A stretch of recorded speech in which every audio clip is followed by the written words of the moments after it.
Welcome to my channel. I'm Scott, and if you want to catch my newest video, I post one every day. In this video, I'm going to walk you through the process of valuing Occidental Petroleum stock by analyzing their financial statements and dissecting their financial ratios so we can determine if it's a buy or a sell. Occidental is engaged in hydrocarbon exploration in the US, Middle East, and Colombia.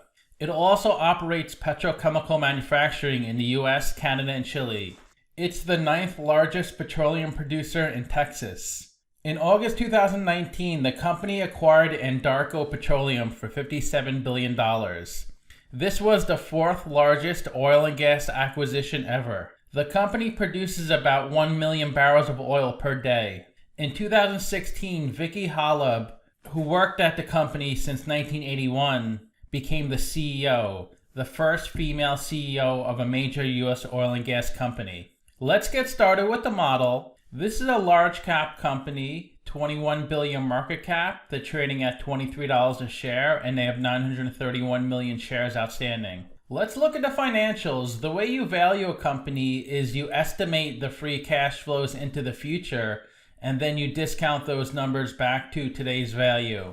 That's what we're doing in this video. And free cash flow is cash flow from operations minus capital expenditures. So you can see the company had nice free cash flow in 2017 and 18, but it dropped a lot in 2019, but it's still positive every year, which is good.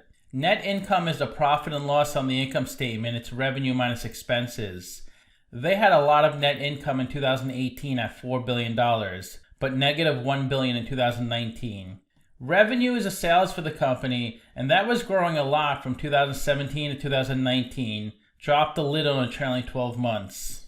This is the company's income statement. The top line is the revenue, the sales. Below that is the cost of revenue. These are the expenses directly related to generating the revenue. The difference between those two numbers is their gross profit. They did have low gross profit in 2017 at $3 billion. It peaked in 2018 at $7.3 billion. And currently it's at $7 billion. Below that is operating expenses. Examples are depreciation and research and development. Then below that is operating income. So you can see the company generates a pretty good amount of operating income. It's at $2.8 billion. It was $5 billion in 2018. Below that is the interest they pay in their debt. Then below that is other income and expenses. This big negative was mainly due to an asset impairment. When a company impairs an asset, that means they decrease the value of the asset on their balance sheet and pass through the loss onto the income statement. So the reason they had negative net income was because of this asset impairment. I would focus on operating income when looking at the income statement because the stuff below that is not part of their operational business, so it can really skew the numbers. This is the company's statement of cash flows. The top line is operating cash flow. That's how much cash the company generates from its operational business. Then you have capital expenditures, which are investments in property, plant, and equipment. Operating cash flow minus CapEx gives you your free cash flow. They had their lowest free cash flow in 2019 at $700 million. It was much bigger in 2018 at $2.7 billion. The main reason was the large amount of capital expenditures in 2019. When a company invests a lot in CapEx, it may result in future years with stronger free cash flows. In 2019, the company issued $10 billion of stock and $23 billion of debt. If a company has positive free cash flow and they're issuing so much debt and stock, it's probably because they're trying to acquire another business. Let's look at a capital structure. $34 billion of equity, $40 billion of debt. They're 46% equity, 54% debt, and their net debt is $37 billion. Their WACC is 8.5%, and that's a discount rate we're going to apply to the future cash flows. We estimated 4 years of future free cash flows. We also estimated terminal value, which is all cash flows past year 4, that's $26 billion. We discounted those numbers back to today using the weighted average cost of capital. We get a value of the company of $23 billion. We divide that by 931 million shares. And we get a calculated stock price of $24. They're trading at $23, so they're trading at a 7% discount. It's a buy, but it's really close. Simply Wall Street values the company at $34, so they're also saying it's undervalued a lot more than me. You can see the stock was trading well over $70 a share a couple years ago. The stock has dropped a lot the past 2 years. It's at a really low point, well below its all-time highs. The company really slashed its dividend. They were paying 79 cents a share. They cut it down to 1 cent, and they pay out only 5% of their free cash flows. This company has a really high beta, 2.44, so the stock moves 2.5 times the market. It's really volatile. The stock has gone down 47% in the past 52 weeks, much worse than the S&P 500, which went up 16%. The 52-week low was 852, the high was 44. And the stock is trading above its 50-day and 200-day moving average, so it seems to be on an uptrend. This is a pretty liquid stock. 18 to 26 million shares are traded each day. And almost all the shares outstanding are on float. About 69% of the shares are held by institutions, and almost 4% of the shares on float are shorted. If you invested $10,000 into this company 10 years ago, you'd have $3,600 today. Not a good return on investment. The biggest shareholder is Dodge & Cox at 13%, then Vanguard, then Icon, then BlackRock, then State Street. Let's look at their financial ratios. The average PE in the market's 10, the median is 15. PE is stock price over earnings per share. To calculate earnings per share, that's net income over shares outstanding. They have negative net income, so they have negative PE.